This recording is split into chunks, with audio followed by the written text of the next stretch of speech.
Ya pemirsa, terima kasih Anda masih tetap setia bersama kami di seputar Aceh. Pemirsa, PJ Ketua Tim Penggerak Pemberdayaan Kesejahteraan Keluarga Aceh, Ayu Marzuki menjelaskan, pelaksanaan program Gampung Mawaddah Warahmah kali ini tidak hanya menjadi ajang lomba untuk mencari PKK Gampung terbaik di Aceh. Gammawar juga menjadi sebagai wadah pembinaan dan monitoring penurunan angka stunting di tingkat desa. Tim PKK Gampung Peniti terpilih mewakili Kota Banda Aceh untuk mengikuti Gammawar tahun ini. Gampung Peniti terpilih karena berdasarkan data awal tahun 2023, angka stuntingnya paling tinggi dibandingkan kampung lainnya di Kota Banda Aceh. PJ Ketua Tim Penggerak PKK Provinsi Aceh, Ayu Marzuki mengatakan, sebagai ibu kota, Banda Aceh menjadi wajah provinsi. Bagus tidaknya Banda Aceh mencerminkan kondisi seluruh wilayah yang ada di Aceh. Begitupun dengan kasus stunting. Ia berharap angka stunting di Kota Banda Aceh dapat terus diturunkan.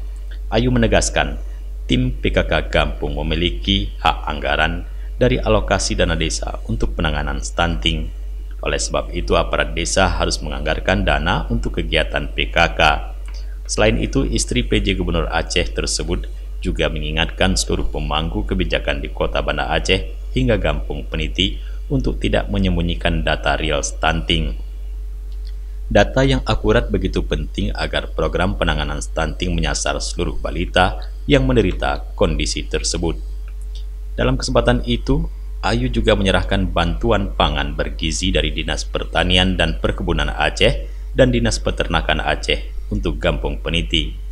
Sementara itu, Wakil Ketua Tim Penggerak PKK Gampung Peniti, Yeni mengatakan, pada saat ditunjuk untuk mengikuti Gammawar ke tingkat provinsi, angka stunting di Gampung Peniti menjadi angka yang tertinggi di Banda Aceh. Pada saat itu mencapai 39 anak balita.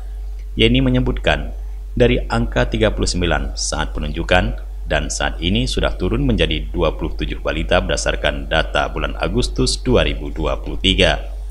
Tim Liputan Aceh TV.